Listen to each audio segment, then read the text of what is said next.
Registry Matters is an independent production. The opinions and ideas here are that of the hosts and do not reflect the opinions of any other organization. If you have a problem with these thoughts, FYP. Recording live from FYP Studios East and West, transmitting across the internet. This is episode 72 of Registry Matters. Happy Saturday, Larry. How are you? Doing fine. Thank you for having me. Oh, you're very welcome. I appreciate you joining. Can I introduce you to a new word this week? I can't wait. You can't wait? It's kakistocracy. It's Excuse me. I didn't say that right. It's kakistocracy. I messed it up. Kakistocracy. Can you imagine what this word would possibly mean? I've never heard it before. And we will move right on after I give this definition. But it is a system of government that is run by the worst, least qualified, and most unscrupulous citizens. I don't know. The word just showed up. Someone sent it to me, and it just seemed to resonate, and I liked it. Has a nice ring to it. Before, so I'll try to remember that. Please do. Try to use that in a sentence just randomly. It's kind of like the amygdala or whatever it was. Yes, the medulla oblongata, which is the little nut-sized piece of your brain that's the fight or flight part of your brain. Mm-hmm. I certainly can remember that one. That'll be at the tip of my tongue tomorrow. I was talking to one of our listeners. He regularly sends us questions, and he said that there was a bill that was moving in through Tennessee that is going to increase. I don't know if it was residency, work, or presence restrictions. I'm not sure how Tennessee is set up, but he said that they're going to increase the restrictions from 1,000 to 2,000 feet. And the reason that they are doing this is to keep there from being mass migrations of registrants from a stricter state to a more lenient state. I'm familiar with the concept, and he was happy to share with me. He said he was going to channel his inner Larry, and he said, "What's the problem? We can't have these predators invading our borders. The only reasonable thing to do is make our laws less desirable than Alabama's, and by golly, that's what we're going to do." Does that sound like you? That would certainly be a position of some lawmakers in Tennessee. They would say that when people move to other states, they unfortunately say things they should not say. And when they ask them what brought you here, there's this desire to be honest, because honesty is the best policy. And they say, well, it's bad in Alabama. Oh, yeah? What way? Oh, well, we have to do blah, blah, blah, blah. And then that gets all documented. And then that's taken to Nashville the next time the legislature. And they say, well, the last year we've had 67 people move here from Alabama. And then they may have, from other states, but whatever those common states would imagine be the bordering states that are in Tennessee and around Tennessee, the ones that are tougher than Tennessee, people who tend to gravitate to there. And same thing could happen to Georgia, but that's not an uncommon reaction for people. Right. People that don't want an invasion. I mean, we hear that from the White House. Yeah, I don't know. And this has just all been an evolution of my understanding that you think that we're the United States and we just sort of have like one set of laws, but that is like so far from the truth that each state gets to do not all that they want to do, but they can do what they want to do. Do what they can do, the things that are not exclusively within the federal domain. Yeah. And that's a lot of things. That's a lot of things. We did get an email message from JP, no idea, but he says, my town is all abuzz via Facebook about this sex offender, Shriek, who got out of Vermont State Prison last week and is now moving to my town after 2 false starts in neighboring towns. The police in particular have been plastering social media with warnings. Everybody seems to be talking about it. It seems nobody wants him. Huh. I reviewed basic info about him, and he served 30 years for assault, burglary, and rape. He committed over not-so-wonderful summer when he was 18 years old in 1987. No question this guy was despicable, but after 30 years, is this the best way to keep him from reoffending? What is of note is that A, he was 18 when he committed the crimes. Nobody died, that's B, nobody died, yet he was given 22 to 50 years. He pled NOLO, so he didn't put up a fight in court. Again, WTF, I don't know what WRT means. 22 to 55 years. And he didn't harm kids, yet all of the public hysteria about a kid effing pervert getting released into our community. I think it's a good example of how the term sex offender is like a Rorschach test as well as how the police use social media to create hysteria. FYP. So there you go. That's just a comment email that we received during the week. And again, if we didn't have a sex offender registry, this wouldn't be happening, would it? I guess not. I mean, he did commit a crime, but it's the public side of it.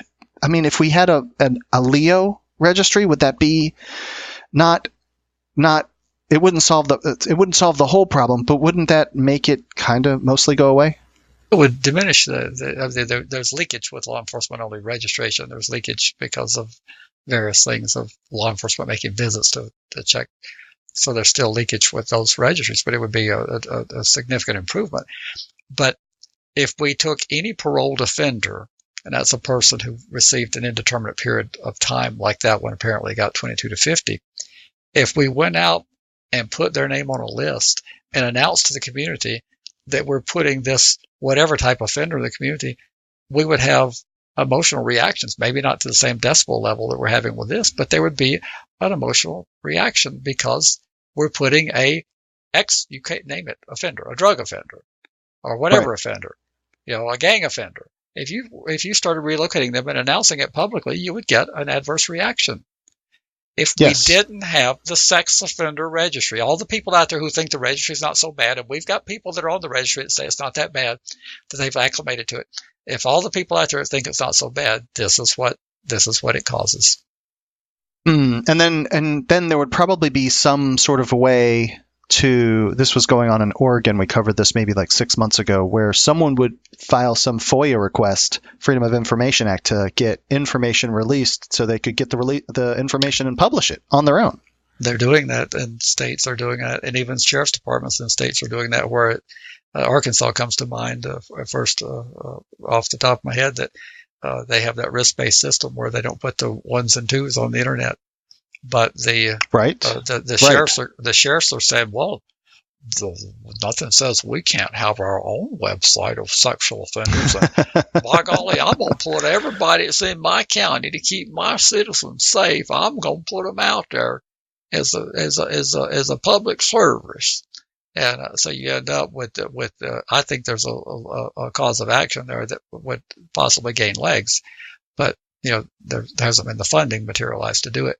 But yeah, there's these ways where you have leakage even with a law enforcement registry. Those are theoretically on a law enforcement only registry, but when the sheriff goes ahead and illuminates them, that's no longer law enforcement only.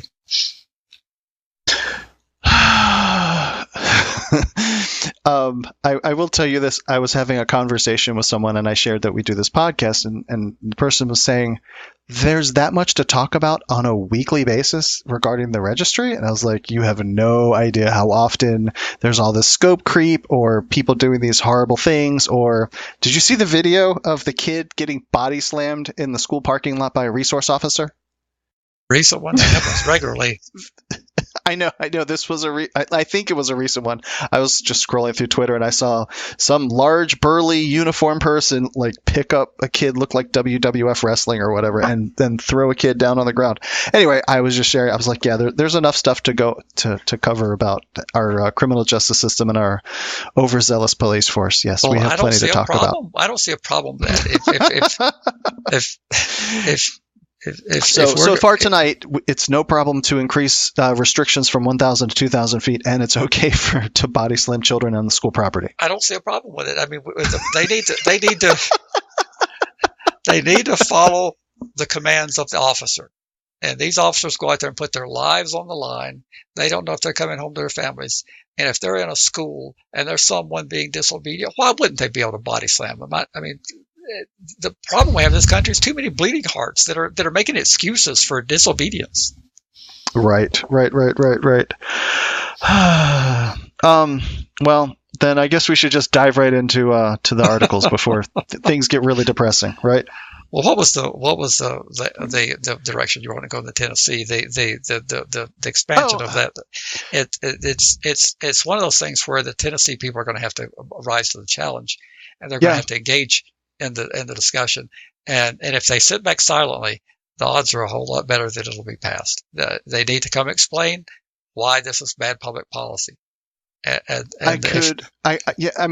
Literally literally the intent of this podcast is to slowly drip feed people the ideas, the attitudes, the inspiration to somehow end up at your state capitol talking to your local representative, whatever, to do something, whatever those somethings are, to modify our situation. That is like the broadest spectrum. That is what this podcast is for. Well, you've got two options. You can sit back and hope that that people don't dream up new laws and expansions of existing laws, and hope that works out for you. And then you can send a list to us of the states where that's worked out, where hope alone has kept things at bay. Or you can figure out how to engage in the process, learn the process, and engage at whatever level you're capable of doing, and try to push back. And we've got too many people who feel like that they are entitled to be saved. Ideally, I guess you could feel that way, but there's not a lot of advocacy for people convicted of sex offenses. If you're not there in Nashville, I can't think possibly the Civil Liberties Union might be there. There might be some defense lawyers that I know our association is there when we're in session. The Defense Lawyers Association is there, but largely there's going to be no one there. And they're only hearing the advocates for this. That's all they're hearing from. When they look around the room and say, "Is anyone opposed to this?" There's nothing. Yeah. So what are they supposed to do? When something's not controversial, it increases the odds it's going to pass. Without a doubt. Can you? I know you have no information. Like off the cuff, what could they do? Getting to the state capitol, what could they do in this regard to somehow derail it, slow it down, anything? Well, that's a podcast to itself. I mean, they would have to get into the minutia of how the bills are moved through the process in Tennessee. They got to figure out if it's a House bill, if it's a Senate bill, or if there's one in each chamber identical. And then they've got to figure out what committee it's in, and they've got to figure out who the key players are on that committee. In Tennessee, I can guarantee the Republicans are running the show. So you need to cozy up to the Republicans because they're in the majority, probably a very solid majority in Tennessee, and you try to appeal to whatever you've got, and what you've got in a case of that is that the most cogent argument is it's going to push more sex. Republicans are going to be more likely to represent rural areas. The urban areas are going to be more likely to be Democrats. So what you tell a conservative Republican is, well, what's going to happen? This sounds real good, but what's going to happen is that we're going to end up with people being pushed out of the urban cities into rural areas, because when you start drawing 2,000 foot circumference around things, there's a whole lot more things in Shelby County we're going to end up with Shelby County sex offenders over here. And they say, I didn't ever think of that.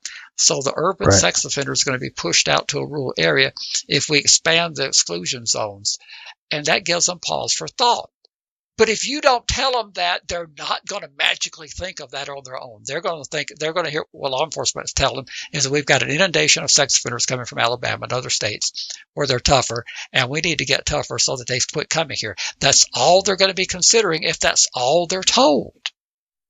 And Brenda in chat says that showing them maps totally shut down that bill in Maryland. And isn't that what Paul Dubling showed at the conference, where laid a map out and drew big circles about, hey, people can't go here, here, here, here. Can't go to the mall and buy shoes because there's a daycare at the mall, or things of that nature?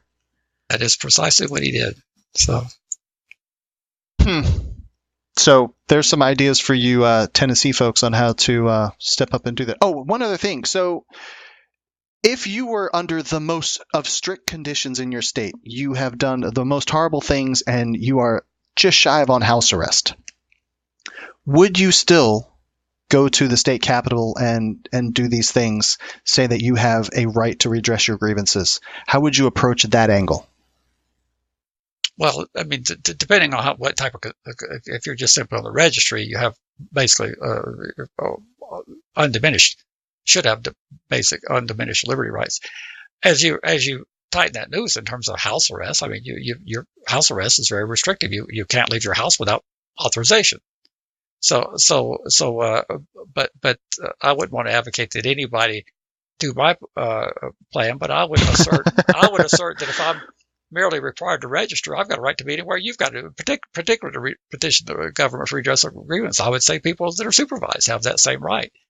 Try to pull off try to effectuate that right. I just pulled up the Tennessee General Assembly just for kicks and giggles, and it's lopsided, very lopsided.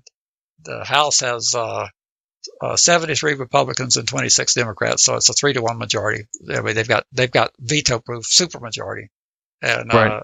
and the Senate it has 27 Republicans and 5 Democrats. So the Democrats basically don't exist in the Tennessee Senate. Okay. So unless you can get a hold of the conservatives, you're going to have a hard time doing anything. Well, that's who you're going to have to get through to. The Democrats can't affect policy at all in Tennessee. Very good. Yeah. It's kind of like the reverse of California. Republicans have very little influence and impact on California politics. The Democrats have no say so on what goes on in Tennessee. Sure. All right, then. Well, here's an article out of CBS News, and it says, a new study finds some boys are having sex before age 13. I think I also saw something go by that talked about criminalizing this behavior to some degree. You're just going to make everybody that has sex outside of marriage a registrant to some degree. This is the kids are maturing faster. They are experimenting sooner, and they've experimented forever. I'm a little puzzled by what we want society to do. We can't go the abstinence route. That would probably be ideal, but that's not reality. Well, lock them up. We could have put them all on the registry, and then if everybody's on the registry, then nobody's on the registry. It doesn't matter. You're old enough to do an adult crime. You're old enough to do the time. So if you're going to fool around having sex at 13 years old, you ought to be treated as an adult, locked up, and get on with it. So next story. There is a trending news item in this article that says consent condoms require 4 hands to open, and that intrigues me just on its own. But this then breaks it down even a little bit further and talks about some racial disparities that the black and the Hispanic kids are way ahead of the white kids, which I'm not sure the significance behind it, but it's there. It was an interesting read to me. It's of course people have been experimenting, but I would have to believe that since we are so obsessed with our kids having the smartest phones that money can buy, they'll do everything, and probably not monitoring them adequately, and plus unmonitored computer access. I would have to imagine that the temptation and the stimuli that are available to a teenager growing up today would be far more than what we would have had. In our day, you'd been looking under the mattress trying to find something when parents weren't home. You don't have to look under mattresses anymore. You just use the mouse, or you use your phone. Yes. And so I suspect that they're being stimulated, and their little minds are wondering even more than what we were in our day when we had hormone rages, but we didn't have all this stimuli around us. Fair enough. That argues for locking them up, though, doesn't it? I think we should, if you have any of these desires, if you watch a Britney Spears, and I'm dating myself by saying that, and she looks hot, then you should go to prison. There you go. Done. Problem solved. In 2 national surveys, investigators found that between 4 and 8% of boys reported having sex before reaching age 13. Do you think that there's an argument that kids back in the day were more hands-on instead of just watching the porn and getting aroused that way? Or do you think it was just they weren't having sex at all? Certainly having sex and experimenting, but I don't think we had the sensitivity that we have to it now. Everybody is really keenly aware of more about sex. I know I fooled around a little bit in my day when there was lax adult supervision, and supervision is in many cases tighter because of the electronic way we can supervise. You could be at work and you could monitor what your kids are doing. stay-at-home mom, though. I mean, and forgive me, I don't mean to sound misogynistic or anything, but 20, 30, 50 years ago, mom was at home every day and dad went off to work. So there was, generally speaking, someone home when you got home from school, kind of sort of preventing you from having an opportunity. Well, I'm going to say, but with electronic means, we can, with nanny cams, all this stuff, well, you can monitor your Sure. kids remotely. So yeah, there's a really good security camera out there for $20. You can watch all kinds of stuff.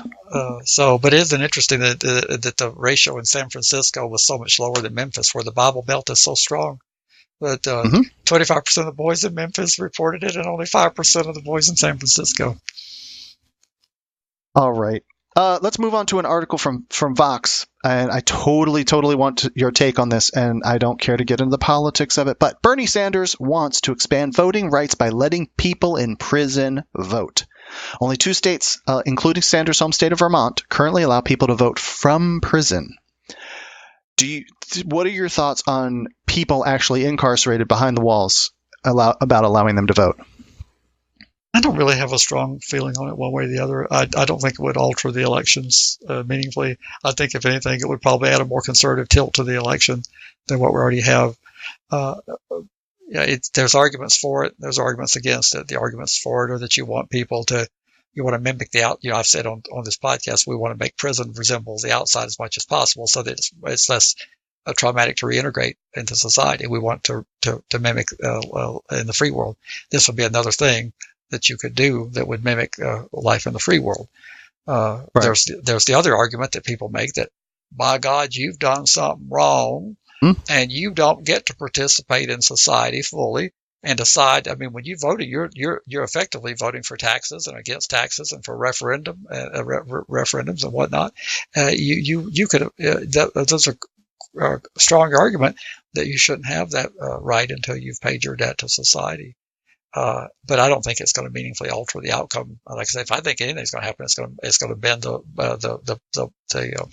voting more toward the right. And I think we're getting data out of Florida showing that. Yeah, it seems kind of unfair that, granted, you did something to put yourself inside, and now all of the laws could change to make life worse for you. But now that you're behind, you have no say in how those things change. Yep, that's a compelling argument. But on the other hand, you say, for example, a prison's located in a small town. Just hypothetically, that the town has a population of 300, and they put it out in the middle of nowhere, and you've got 500 prisoners in there, and they get to vote. They get to vote. They get to vote on the politics of the town. Yep. And doesn't that sway the census data, like inside the state, that, hey, now there's 3,000 people that live in that town, and that gives them more election power in the state? It very much does, because they're counted where they're living. They take correctional census data on Census Day on April 1st. Next year, they'll count the people that are incarcerated. And what's the argument from DC's point of view, the taxation without representation? I mean, isn't that what that is to the utmost extreme? Well, what taxation are you paying when you're in prison? Well, no, but I mean, just like the whole concept is all of the things, but you can't have a say in it. But they're doing they're getting more funding for schools. They're doing all these things because you are, quote unquote, living there, but you don't have a say in anything at all. Oh, I see where you're coming from. So you got half the town that's not able to vote. Yeah. I don't know.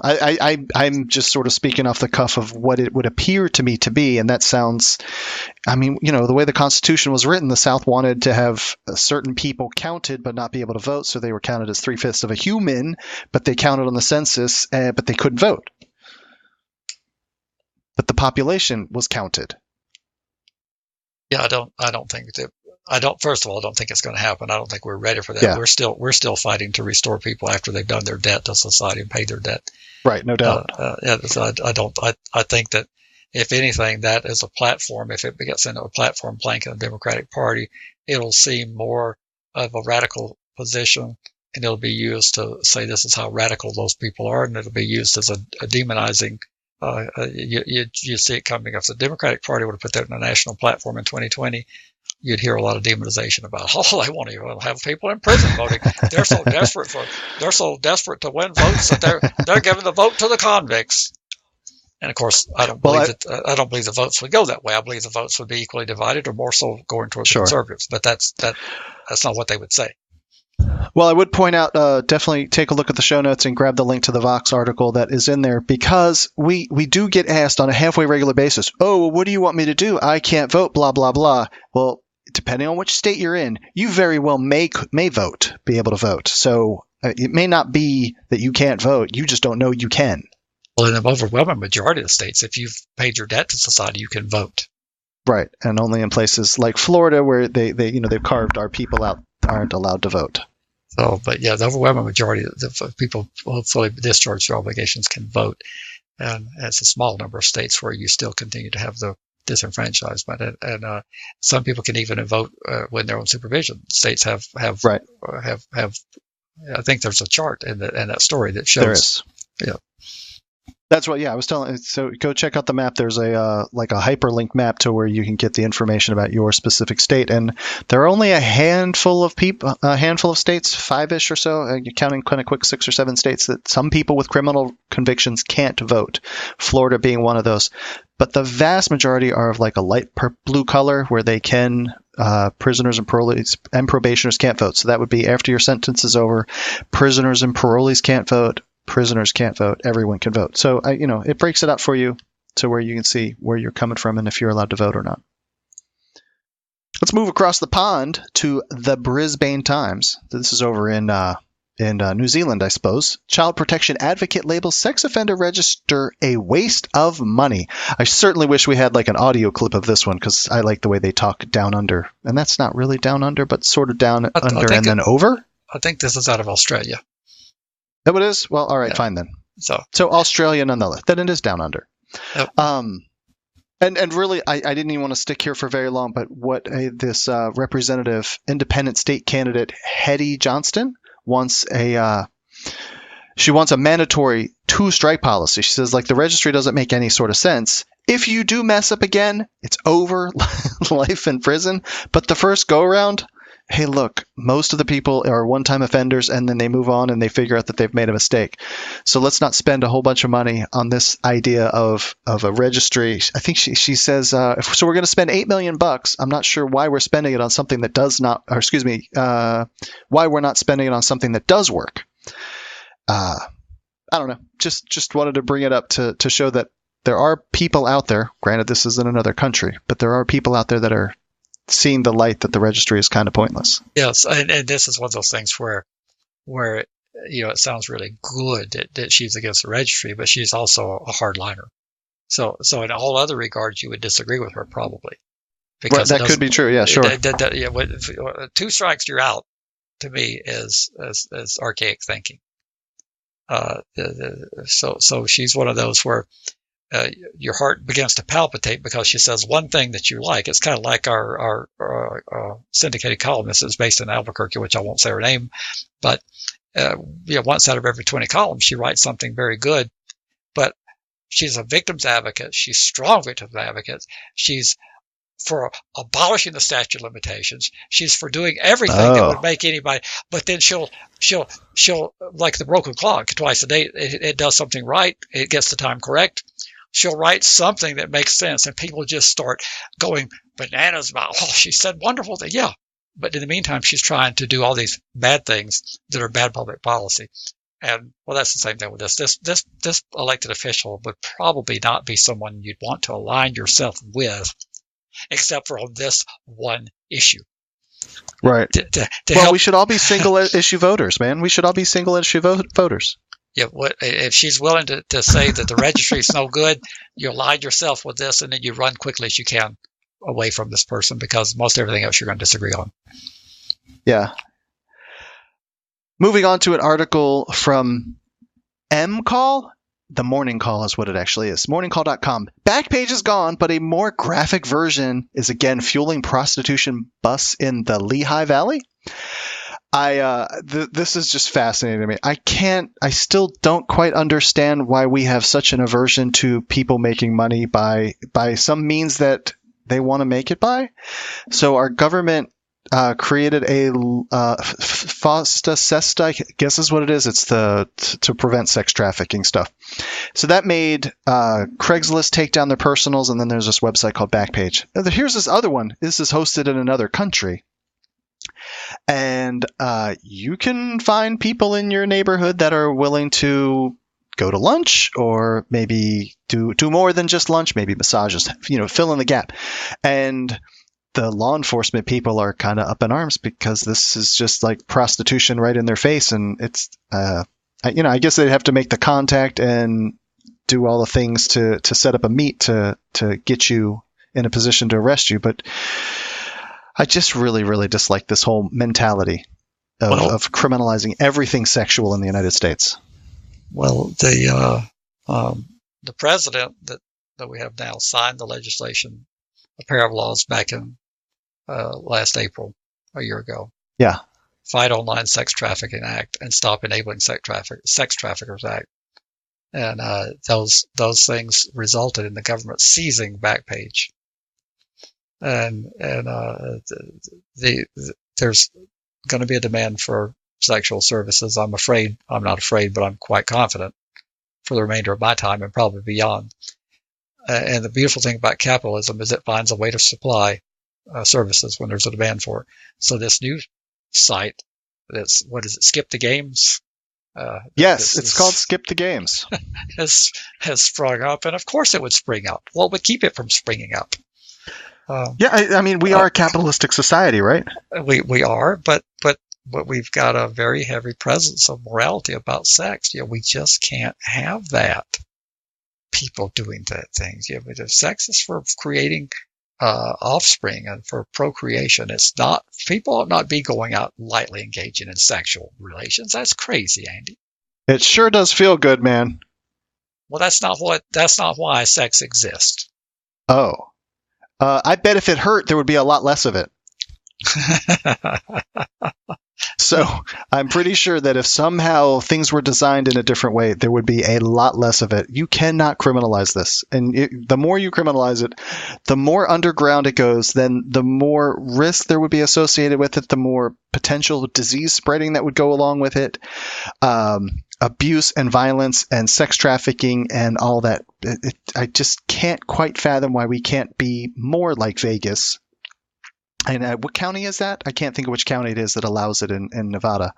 But I just don't quite get it. Regulate it and all that. Well, and the funny thing is they have the statistics in there. It's a long read article, but from the Pennsylvania Uniform Crime Reporting System, the prostitution and commercialized vice arrests have gone down dramatically from 106 in 2014 to 28 in 2018. So this appears to be a solution in search of a problem. Right. They're spending all. We didn't stomp out all of it, so we have to get that last little nugget.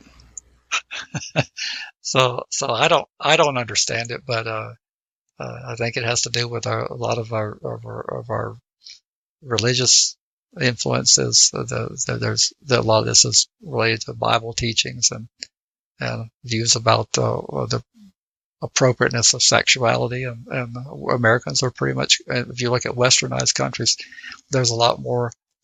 The other Western nations laugh at us. They actually laugh at us in terms of our attitudes about sex. They don't understand where we're coming from. And I used to house students from all over the world when I was in property management, and when the Germans and French said, "What the hell's wrong with you people?"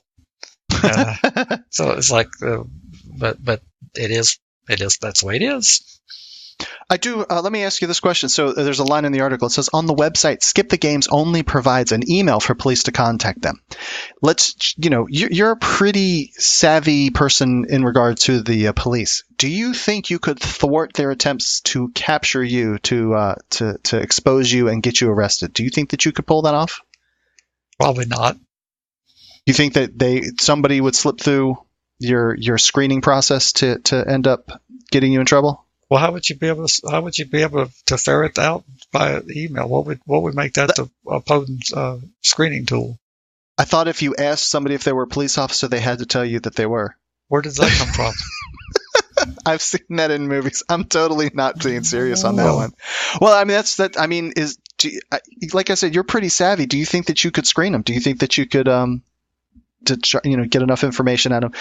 Getting a picture, you could see how their haircut is. That would be something that would tell you. I don't know. I was just curious if you had any ideas. I don't think so. I don't think that you could. Obviously, they're not succeeding because people are getting busted. But I don't think you could. The cops go various forms of undercover, and they're quite good at portraying a character of a person that doesn't exist. And I don't think I'd be sophisticated enough to ferret it out. It's just sad that we spend resources trying to stop something like this. I would think we would want people to be engaging in this. To me, it's healthy. Yeah, I'm with you on that. Isn't consensual sexual relations what we're after? Aren't we trying to get rid of the illegal? I thought that's what we were trying to fight, was the illegal sexual behavior. Hey, let me tell you this story. So while I was in one of the treatments, I can't remember if I think it was while I was still gone, and I was reading a Men's Health article, and there was something that like listed some pretty extreme number of positive health benefits to sex. And I brought this up in class, and then the facilitator, the teacher, whatever you want to call it, was like almost appalled at me bringing up that sex was anything of a good thing. And stress relief, all the endorphins, just like this whole multitude of positive biological things that would happen from, and it was like, I'm so offended by this. Not surprised. Yep. How about we cover an article from the New York Times about a Supreme Court do-over? And we've talked about this a little. I mean, we haven't really dug too deep, and I don't really necessarily want to rehash it. But the recent Supreme Court decisions regarding executions and people that are claiming to have either differences of religions and then wanting to have their religious leader in there, or people that are having these medical conditions that would make the standard way of doing the execution incredibly painful. And the Supreme Court has been woefully inconsistent in their rulings, allowing some, not allowing others, in what would on the surface sort of seem like the situations are very similar, if not identical. And I'm really puzzled by this one, and I'm kind of angry about it. People do horrible things, and we then sentence them to death, and I can't really see why we would then go, nope, sorry, you either get to die in extreme punishment, or your religious leader can't be there at your side. I just can't see why we are such assholes about this particular subject. Well, it looks like on the death, the religious leaders, it looks like that the timeliness was what they hung their hat on, was that the one where they denied the stay was submitted only 10 days or so, or 5 days before. Right. And then the other one where they granted the stay out of Texas, there was a lot more advance notice. I guess what the Supreme Court might be saying is that we're not sympathetic to last minute requests. They may be trying to convey that last minute request. If you're at death's door, you might as well plan to go through. Isn't that punting it, kind of, sort of? Well, not really. I mean, we want finality, and so if you're trying to establish that last minute maneuvers are not going to be well taken, there's a danger in that. But it also they want finality, right? I mean, you've been on death row 12 years now, right? Well, so get it over with, like hurry up and. Well, yeah, you had 12 years to figure out how you wanted to die with your religious leader. This is not my personal view, but I think that's how they're coming to their decision on the block of the conservatives who are saying. I mean, Kagan and the liberals dissented in that, but they're saying that we need finality and closure, and these last minute appeals are not going to be well received. Just not really happy by that stance. And me being a non-religious person, by golly, man, if somebody wants to have that religious person there by their side as they go out, I can't figure out why we would let that happen. There we go. And then the painless one. I mean, to me, that one's very explainable because the cruel and unusual clause does not mean that we need to take all the evolving standards of decency. Well, a lot of stuff that we would not tolerate today was tolerated back in those days. And if you're a Yeah, literalist, if you cling to that belief that we need to interpret it exactly how those words would have meant at the time, it's easy to get to the conclusion that they came to. sure. It's not cruel and unusual as colonial times would have viewed cruel and unusual. We're talking about contemporary times, but in colonial times, this would not have been viewed. For you to experience pain at an execution would not have, in and of itself, been viewed as cruel and unusual. Now, if they let someone gather around you and do 1,000 stabs in colonial times to watch you slowly die, that would have Right. probably been considered cruel and unusual. But you weren't. All the executions that they did were not painless in colonial times. So therefore, how can you say Sure. pain is going to be cruel and unusual? It's not, unless you believe in that mumbo jumbo about evolving standards. And we've had Gorsuch for a couple years now, and there have been a handful of times where he has come out and said something to the effect of, if the legislators wanted it to be that way, then they would have written it that way. It is not my job to put words in their mouth and say what they didn't say, which to me then kicks it back to the state, where we have the most representation at the state and more local levels, less so than at the federal level. Okay, so then it's back on, we could have controlled this if we wanted it to happen. I still come back to, we're assholes. Yes. I don't know any other way to put it. I just don't. But people do the flip flop on what, if it's something where they don't agree, they would like for a judicial intervention to create public policy that they would agree with. And then when you flip that over the other way around, then they get angry about judicial intervention. If it's something that they've supported that's been enacted through the public policy, they get furious that the black robes come in and Right. disallow that. But it's not, if you are a textualist and you believe that a judge's job is merely to interpret the text of the statute and keep in mind that they can't trample the Constitution. It's not the judge's job to figure out what would have been a better way to do something. That's not for them to say, well, I reckon maybe they've got the driving age at 16, but all the data I can see says that they can drive just as safe at 15, so I'm going to arbitrarily change the law to 15. That's not their role. Maybe Right. It would be a good idea if we let people drive at 15, but that's not their role to do that. That's your role to do that. Right. Right.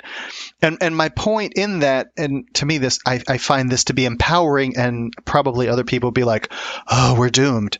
But I'm trying to convey that it is on us, the individuals, the 30 million of us, that we can go make these changes. Not that it's easy, but we have that power to make this what we want. And as it stands, we have decided to make it what we want. And I don't like what that is. So, well, we're one of the family of nations where the government is exactly what we say it is. Right. Right. Like it or not. There are countries around the world where there's authoritarian regimes imposed on them. Our government has the powers that we provided. Nothing happens in this country that we haven't authorized. The fact that we're in 100 countries in the world with military presence, that's because we've allowed that expenditure. We've authorized that. The fact that you go through a strip search at the airport where they take images of your intimate parts, that's because we allow that. Right. Right. We have the government, and we have what we are willing to tolerate. We empower the actions to be taken in our name. The government is us. It's not something that the interplanetary galactic forces imposed on us. It's what we've chosen to impose on ourselves. Let's see if I can word this way. We have won the ovarian lottery to be born in the United States into a governmental system that we can alter, modify, we have influence over. And a large number of us in the United States do nothing to do so. I would be a little stronger to say that we not only can alter and modify, we have a complete control. I mean, other than trampling the Constitution, there's certain things we cannot do that we shouldn't put up for a vote because the Constitution, unless we go through the process of amending it, does not allow certain things. But beyond what's not within the scope of constitutionality, we can do anything we want to do. Right. Right. And the only thing that I in that is, in the grand scheme of things, one vote can matter. Generally, it doesn't matter. So, but find a way to enlarge your sphere of influence to get more people to vote in your camp. However you do that, you do many great things in your state because you have established you have built the framework around the foundation for you to be able to do that. And we could do collectively more of those things. And other people do it against us, or, in different areas, maybe there's some tow truck bill coming down the pike that you need to deal with in some form or fashion. I've heard of a tow truck bill. Yeah, who'd have thunk, right? So I'm going to bounce us back to this YouTube article. I didn't have it loaded, but so I don't want to play it either. But I received a link to a YouTube video, so I would like you guys to go check it out in the show notes. And it is a individual. The YouTube channel is called Common Sense Laws. And there's, I don't know, a dozen or so videos in there, but the one that's linked in the show notes it's called A Fresh Look at International Megan's Law. I think it's 9 minutes long. And I thought the guy did a pretty decent job, as good as I've heard anybody explain who's affected and all that. And I totally wanted your take on the accuracy of what he's saying is going on. From what I know, it seemed accurate as far as I could tell.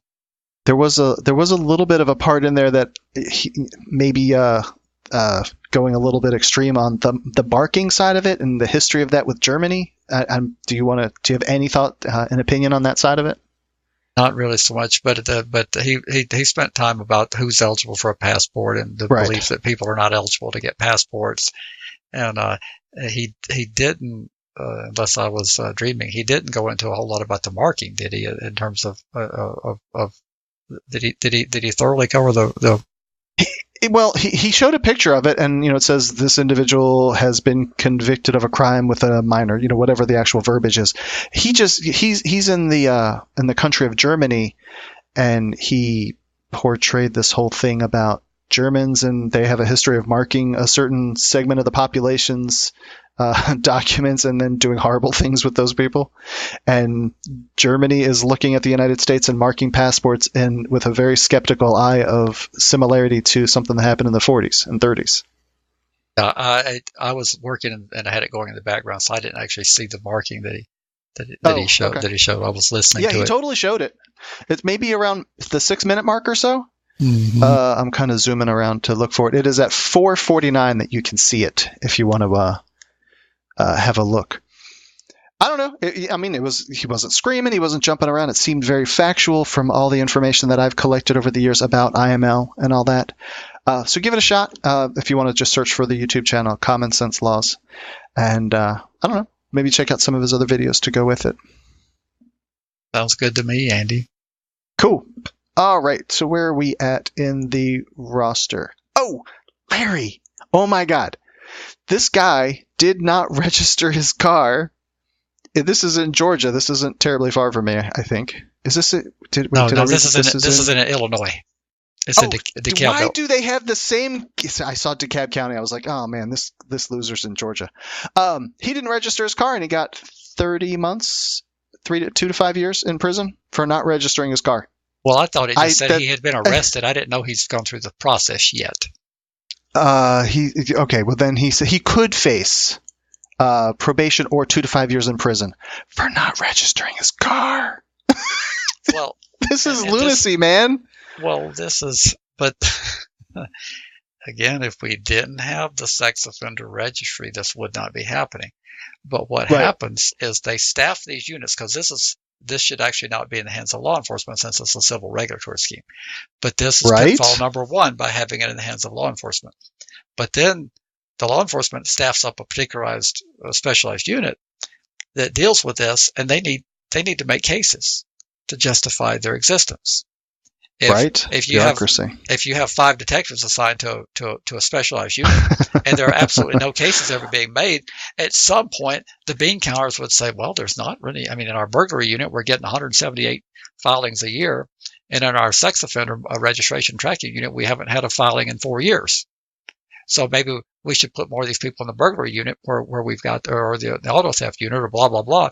And so they're under pressure to generate cases. And yeah, the fact of the matter is, when you buy a car, I don't know of a state that doesn't register them. So there's a pretty good track record on car sales. We keep those from dealerships. And that's one of the things you're not going to have a lot of leeway on. You're just not, because there's too many there's too many moving parts that are documenting that transaction. But it shows the lack of, there's no reason in the world why you couldn't go online and put in that VIN number. And if the motivation is to have that available to the public so that they can protect themselves from that car lurking in the community, you would want it to get into the system as fast as possible, which means that you would want an electronic. If a person is carrying any type of phone, even my phone, I can make a picture of. So you have, and you have like a $20 Walmart special or something. You have a electronic portal where they go online and they put their ID number in, and they put the VIN number, and they put a picture of that car in, and it's registered with the law enforcement right away. But that's not why they do this. They do all these things so they can play I got you. Because if you have you totally all these think things, this is an entrapment kind of it's not test? an entrapment. It's an I got you. Okay. If we make enough restrictions in the course of a day, you're eventually going to violate. If I want to get rid of you on a job, and I want to put the manpower and the resources into tracking you over the course of a couple of weeks, I can fire you. You're going to screw up enough times in the course of a month that I can fire you. If you put enough restrictions on offenders that have to register about things they have to do, bureaucratic requirements, you'll eventually have an I got you moment. And that's what this is. And just like you said, so the guy bought the car, and there's, if he bought it new, then there's certainly dealership, and then there's tax records behind it. And even still, if you bought it from an individual, then you have some period of time to pony up the tax money and get it registered and all that.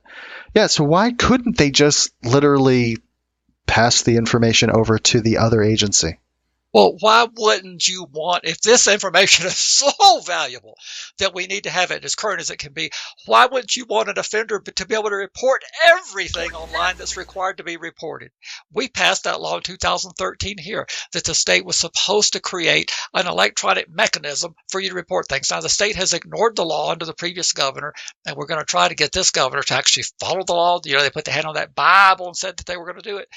But why wouldn't you, if it's for public safety, why wouldn't you want to get these changes in the system as quickly as you possibly can?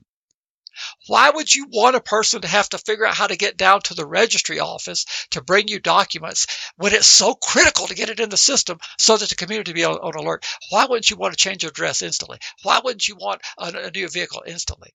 Why wouldn't you want a new employer to be reported instantly? Tell me why you wouldn't want it done electronically as quickly as possible to keep the community safe. The truth is, it doesn't keep the community safe. That's not the motivation for having all these requirements. The motivation is, I got you, and that's why they do what they do. And that's done at the legislature level, right? Well, yes, but I say we fixed that legislatively here. We passed a law that says that the Department of Public Safety shall create an electronic portal for offenders to report required changes. They have not created that since July 1st, 2013. But they're required by law. So then, do you just lock up the whole department for not creating it? Well, we were spending a lot of time on something that I don't think we can resolve here. But hopefully, this new administration we have will actually choose to follow the law. The prosecutor that held the office for 8 years, Susana Martinez, didn't see fit to follow the law. She said her people said, we're not going to mollycoddle these people, and they know what they got to do. We're not going to send these letters out, remind them it's time to renew. We're not going to do anything. But the point of this guy in Illinois was, if they had such a system, then the community arguably would be safer, because the information would be in the system, and the community wouldn't be spending $47,000 a year to incarcerate a man and to take it away and possibly put his family on public assistance. To me, this seems like counterproductive public policy, as best I can see. No, I totally understand. But what are the consequences? It seems like, hey, a law gets created that the government has to follow, and then somebody just flips the bird and says, "No, we're not doing that." What are the consequences? Well, there are none. I don't understand. If I mess up, there are consequences for me messing up. Why do they get some sort of different set of standards? Well, somebody was standing to challenge us. I'm not on the registry. I can't challenge the fact that they didn't create the what they were supposed to do. But someone was standing has to. I mean, we've gotten a lot of cases dismissed for various things that they haven't done since 2013, like Okay. sending out the notice. That's one consequence, is you lose cases. But the other Okay. consequence All right. is that the community is not safe as the community could be if we were actually following the law, which was designed to enhance public safety, which is what you say you want. That's why you have this stupid scheme. Right. That's fascinating. Ready to be a part of Registry Matters? Get links at registrymatters.co.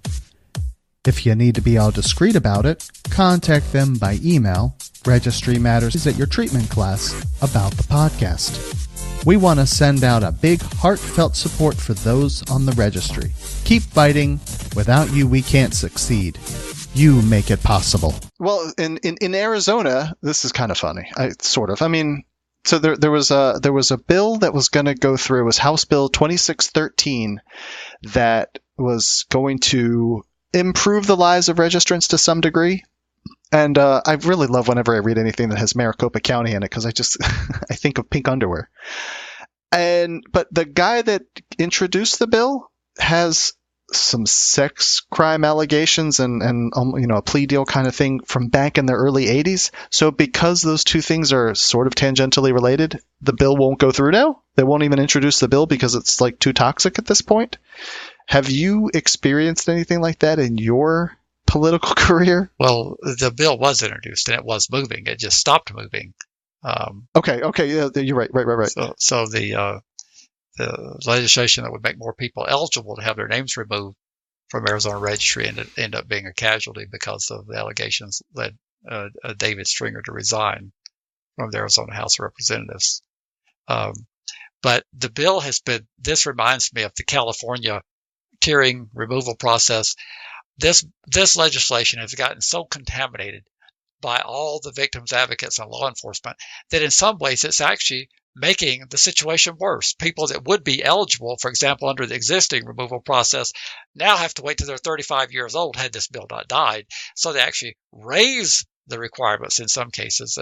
This is an example of when you get all the people at the table and then you listen more to law enforcement than you do anybody else, you end up with bad legislation. But this bill here, from the folks I've talked to in Arizona, they said that it would do very little for anybody.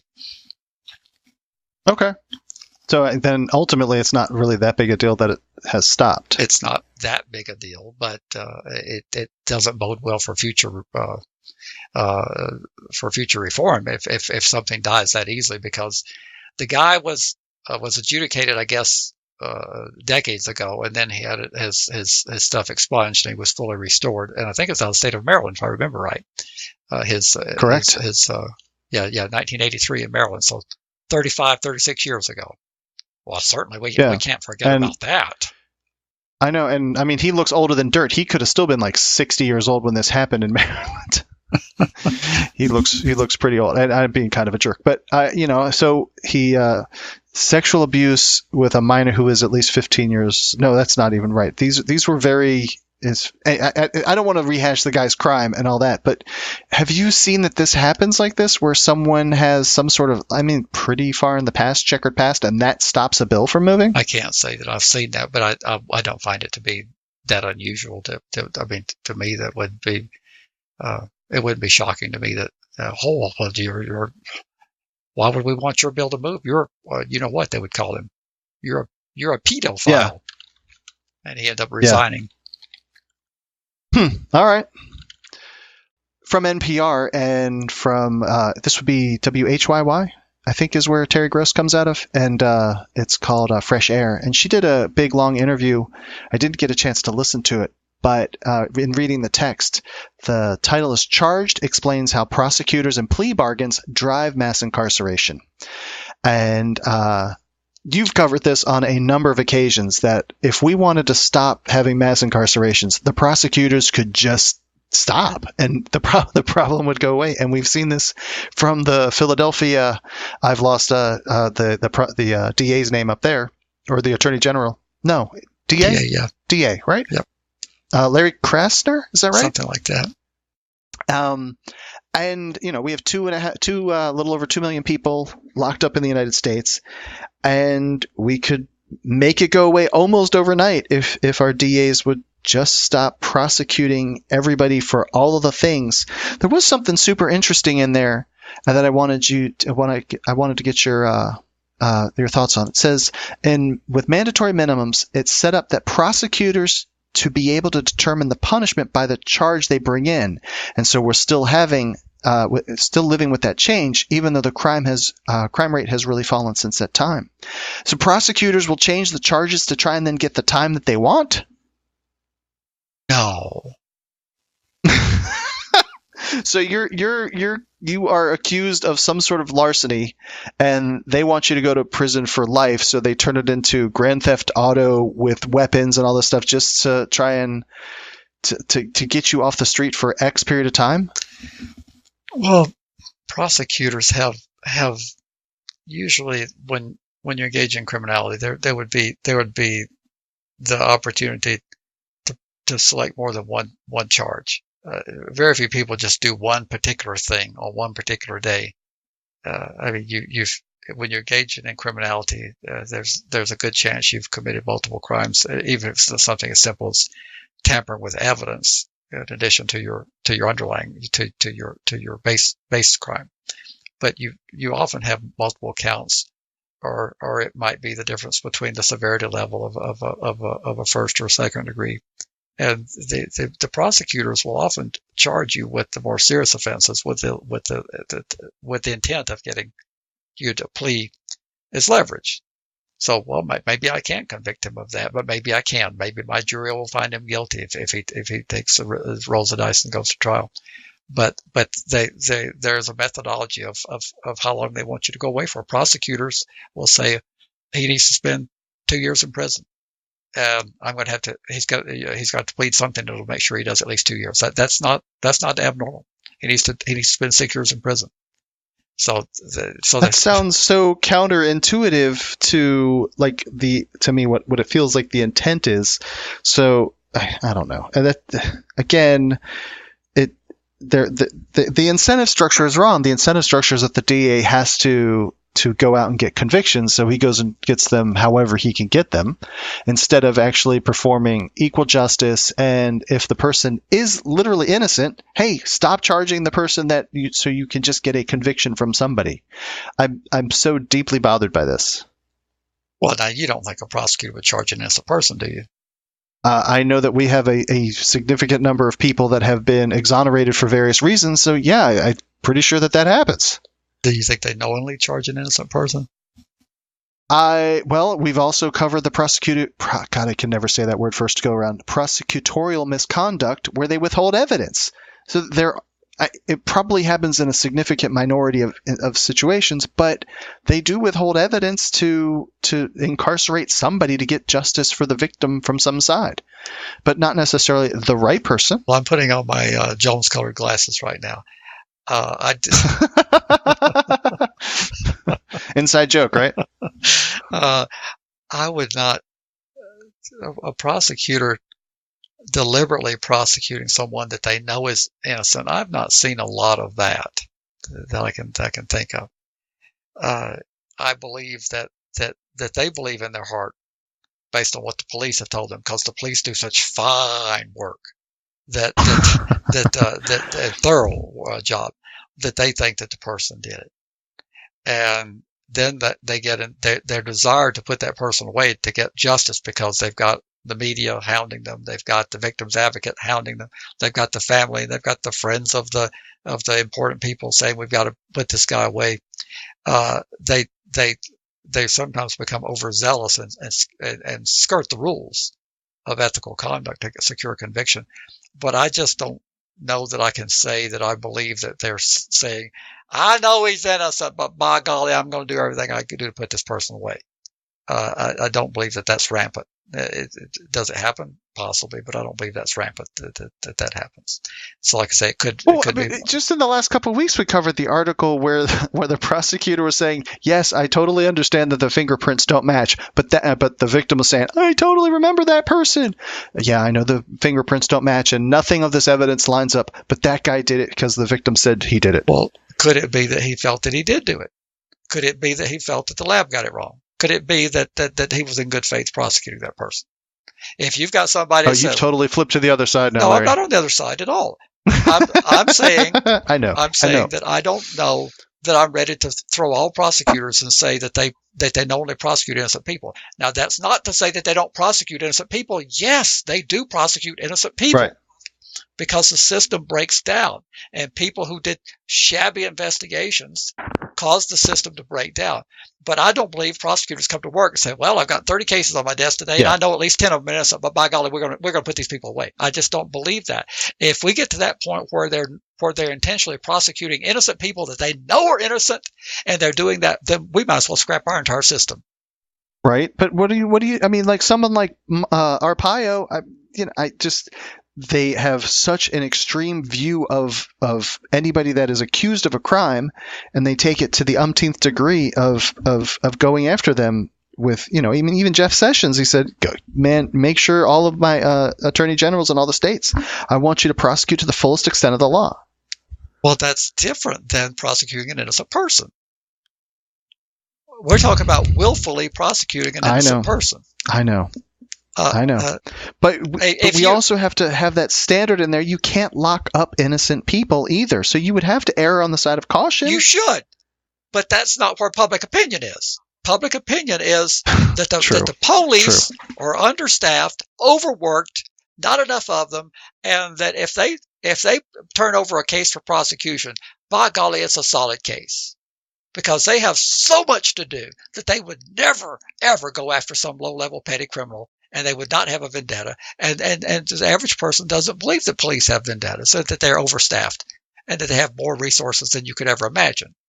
But a prosecutor violating ethical rules in terms of not complying with discovery, not giving a witness list in time, playing fast and loose so that a person doesn't get a chance to interview a witness prior to trial, that's not the same thing. It's wrong, but that's not the same thing as knowing that the person's innocent and doing it anyway. That's a person who's breaking the rules, like deflating footballs, trying to win a game. They're trying to win the game. What about fill in the blank for any minority or a different group of people? So racial minorities, the gay community. Do you think there were people that were literally trying to go after those people, and maybe still trying to go after those people? Within the system, yes, there are people who are deliberately targeting minorities for harassment, and there are people who are deliberately targeting gay and transgender for harassment. Absolutely. But I'm not convinced that the people sat around and made the laws. That's where, with my more liberal friends, I disagree. They think that all across the country that people converged in these secret meetings and they said, "How are we going to pass laws that's going to get more homosexuals?" I'm not convinced that they did that. You think the law was written in a neutral fashion for race, gender, all that stuff? It's just how we, the people, have then gone after it. Not entirely. I believe that it's like testing. Standardized testing have biases built into them that tend to favor those who come from the more life experience and exposure you have, the more rounded individual, the more you're going to have life experience to do well on standardized tests. So I believe that the people who made these laws, being that the privileged generally tend to be making the laws, I believe that they're going to be making laws more that are in tune with their life.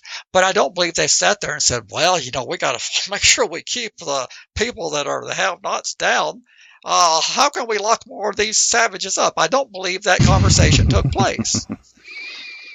I'd like to be proven wrong, but I believe the result is that happens. People get harassed by the police because they're black. People get harassed by the police because of a number of reasons. People get substandard service from the police because of a number of reasons. But I don't believe the Albuquerque City Council, of the 9 councilors, I don't believe because the Albuquerque Police Department has had jerks running it for some time that the 9 city councilors deliberately sought to have that as the outcome. I don't believe that. Right. And I'm sure that I can interpret that as, generally speaking, the vast majority, you don't believe that they were doing it, but there are cases where people do it. No, I believe that the Albuquerque Police Department is filled with jerks, and that they're doing a lot of bad things. But I don't believe that the policymakers who fund the police department, the 9 city councilors, I don't believe they converged outside of council chambers and said, how can we have the most obnoxious police department that goes around and harasses gays and harasses black people and blah, blah, blah. I don't believe they did that. I believe what happened was that lax oversight, poor training, poor selection of who's leading the department, the command staff, resulted in a culture of discriminatory practices and over harsh policing. But I don't believe that was a conspiracy by the city council to affect that outcome. Right. Interesting. Well, tell me this. Do you want to cover the decision, or do you want to go to the Pennsylvania thing? Well, aren't they the same? No, they're not the same. Duh. See, I told you I have old timers. I'm like, man, I sure don't want to ask you that. No, that was from Massachusetts, right? Yeah. Do you want to go over? You only sent this to me like 10 seconds before we started recording, so I have no experience with this Commonwealth versus Felix the Cat. I don't understand why 15 seconds before airtime is not sufficient. What? And actually, it's not even Felix. It's Feliz. F-E-L-I-Z. Feliz. Feliz. Well, what is the problem with your prep time? 15 seconds is not sufficient? I'm not a speed reader, man. Well, come on. Well, we received... If there were a summary, I could go over that part. We received this Thursday. I did from Hank. And thank you, Hank, as always, for sending good stuff to us. And it's a decision regarding GPS monitoring in this the highest court in Massachusetts. And we're beginning to see a building body of case law on GPS monitoring and the excessive use of it. And this is another one to add to the arsenal of what they're doing in Massachusetts is requiring, if you have a particular type of conviction, the statute requires the GPS. It's a statutory requirement, and there's no particularized findings. And this decision, building on the Supreme Court's decision and Grady, U.S. Supreme Court's decision and North Carolina, the Grady decision, and then subsequently North Carolina courts applied Grady to say that you needed to have an individualized finding. This is basically mimicking what they did in North Carolina, saying that if you're going to put a GPS on a person, there has to be there has to be a process, they have to be afforded due process and given a particularized findings of why that's necessary. So this could result in, I think they said, with 3,900 people on GPS monitoring in Massachusetts, this could result in a significant diminishment of the number of people being monitored by GPS that are under supervision. It's a great day for it's not such a good day to be in the GPS business though. But it's a great day for the offenders who are just arbitrarily having these things attached to their bodies. And I resent saying you have to wear it. You don't wear it. You put your watch on in the morning and you wear it. You put your clothes on. But a GPS is attached to you. It's not something that you take on and off each day. We could go back in the archive, and we did an interview with one of our listeners that had GPS monitoring, and she said that it left like an indentation. I mean, I guess, like if you wear a ring for a long period of time, you end up with like a little cutout in your finger.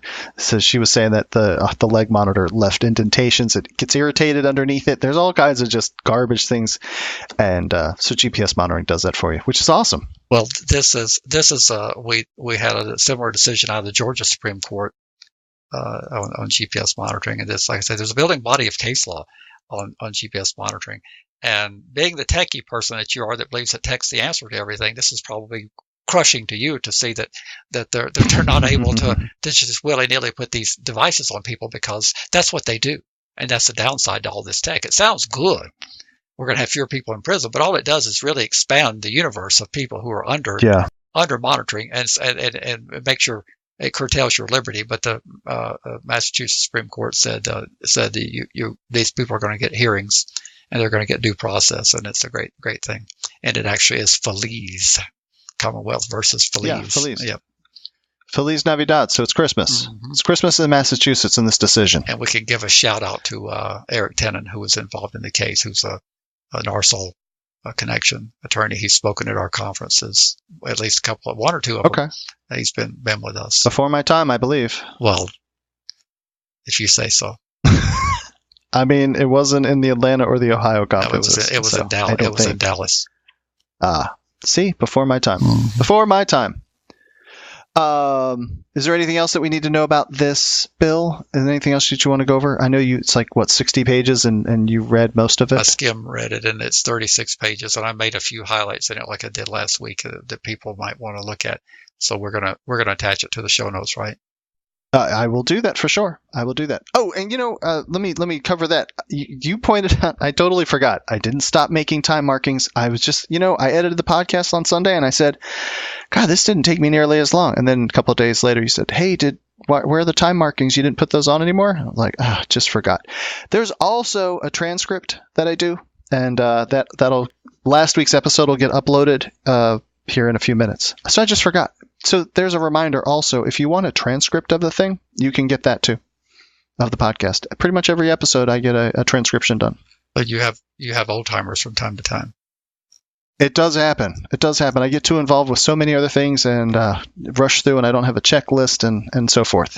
Well, I guess one other point to make on this is that since the U.S. Supreme Court said that beyond all doubt, they said, I think per Q, I think all 9 justices said GPS monitoring is clearly a search.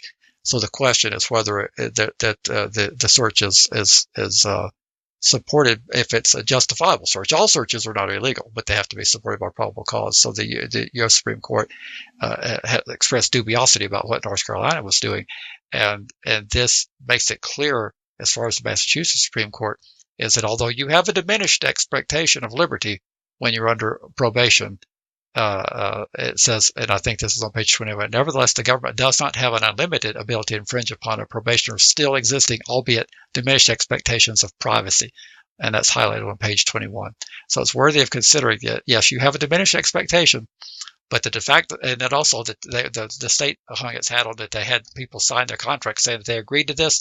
So you got put on probation. You walked across to the probation department, and they said, sign this contract. And they said on that same page, the fact that the defendant signed a probation contract acceding to the statutorily mandated condition of GPS monitoring does not change our constitutional analysis. Basically, you can't force people under duress to sign away their constitutional rights. And it says, further, the coercive quality of the circumstances in which the defendant seeks to avoid incarceration by obtaining probation on certain conditions makes principles of voluntary waiver and consent generally inapplicable. So this has got good stuff in it. And like I said, I've highlighted a few things in there that are relevant. So if they just go page through it, look for the highlights, that'll narrow down some of the points of the case. And you said something earlier, and I want you to cover it again. If you said that we're building a body of case law against, I think, going of all these different expansions of registration requirements and restrictions. Can you go over that again? Well, we're building the registry is one of the things that we'd like to see end, but that's not going to happen in one fell swoop. But we're building incrementally towards dismantling various parts of the apparatus. The GPS monitor, the beast of GPS is being contained. The beast of polygraphing with forcing people to confess, to incriminate themselves. That beast is being contained, albeit much slower pace. But the beast of residency and proximity restrictions is being turned back. I mean, we're getting ready to hopefully attack the 2 sheriffs in Georgia who found it upon themselves to impose a signage requirement on Halloween.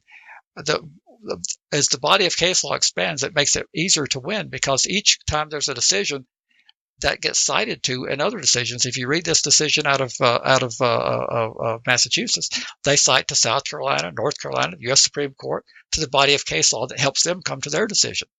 So, and now we've got another highest court of the state of Massachusetts, we can throw in the mix when we do another case about GPS monitoring. We can say, and Massachusetts saw it the same way. So the body of case law is building in terms of the excesses of the registry, and outstanding.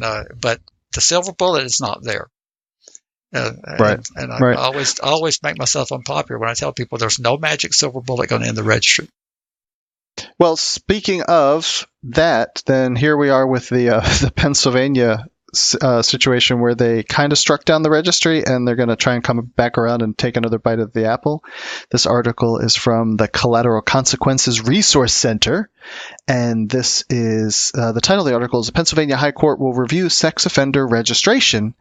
That last number I heard was something like 17,000 people were going to come off the registry, and I think we've played clips from various politicians along the way that are like, we can't lose track of all of these people, and so they're going to do it again, aren't they?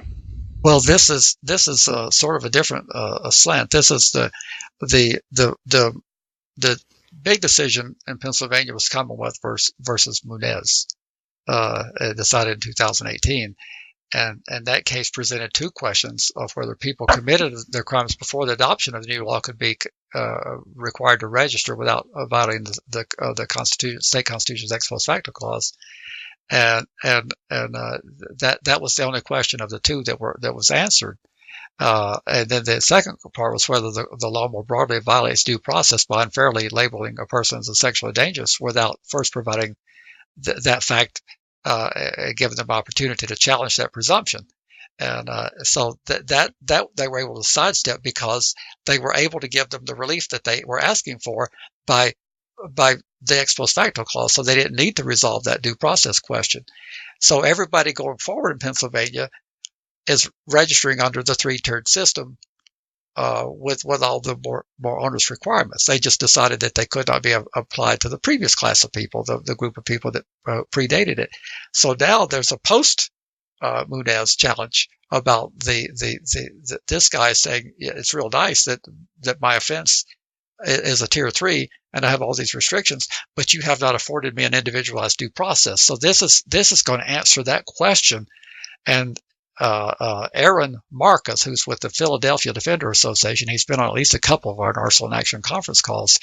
He is the one who authored this, and he's intimately involved in this. And he says he doesn't believe that they'll be able to dodge the question in the current round of litigation. They're going to have to answer the question of whether an individualized determination is made about each offender.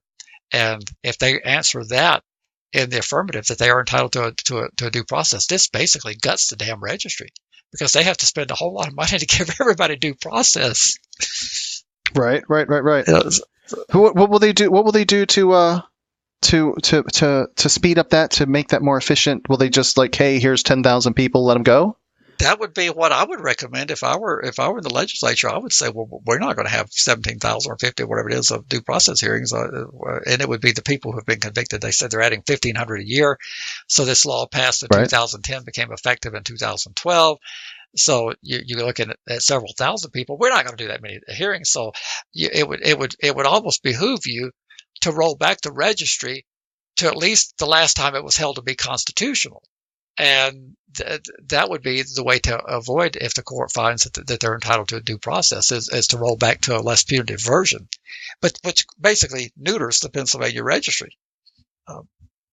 Compared to what they call it, like SORNA 1 and 2, don't they? And maybe SORNA 3 too, right? Well, they have only one version now. Well, they actually have that's not correct because they've got the pre SORNA, but when they adopted the Adam Walsh Act, they have that three-tiered system, and people after 2012 are subject to these enhanced requirements, and the people who predated that have gotten relief, and that's the ones the state they're trying to figure out a new registry for them because they don't want to let them go. So they're trying to figure out how to keep those people registered in some capacity. And they can do it very easily. They can put them on a non-punitive registry, take their picture off the internet, tell them to mail in a form once a year, and tell them to come in every 3 years and have their picture updated. That would probably be constitutional.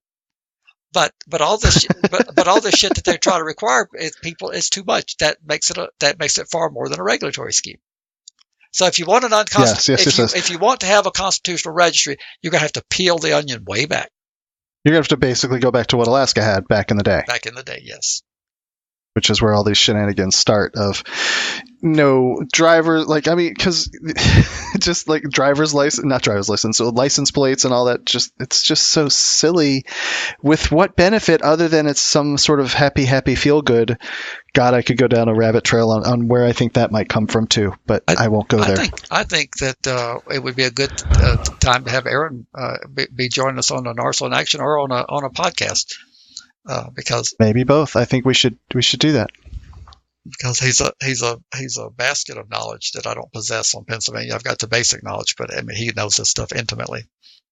Sure. And does Commonwealth have any difference? Or is it just a distinction in name only? There's 3 or 4 states that are Commonwealths. Is there a difference there? I don't know. I think we need to unmute a person from Maryland and see if she can explain it. She may revolt if I do this. Brenda, can you speak to any differences with the Commonwealth? Is there something such a thing? Uh-oh. Yeah, I think she wants to remain quiet. All right. So, well, you can play not nice with me then. So, yeah. I will see you at the conference. How's that? There went your pay. I know, right?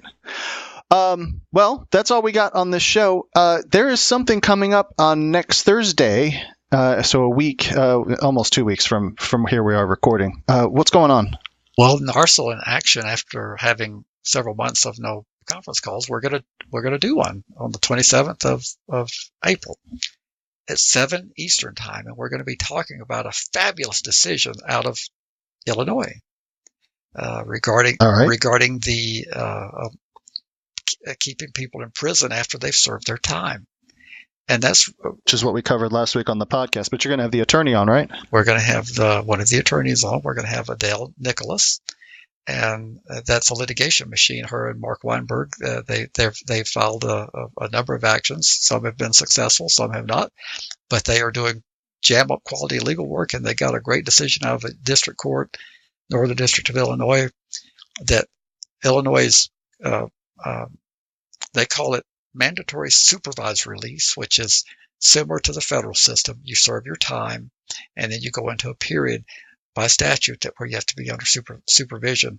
In that period of mandatory supervised release, if you don't present an address that's approvable by the Prisoner Review Board, the Department of Corrections hangs on to you, and that just doesn't pass constitutional muster to incarcerate someone for a crime that they've already served their time for just because they don't have money.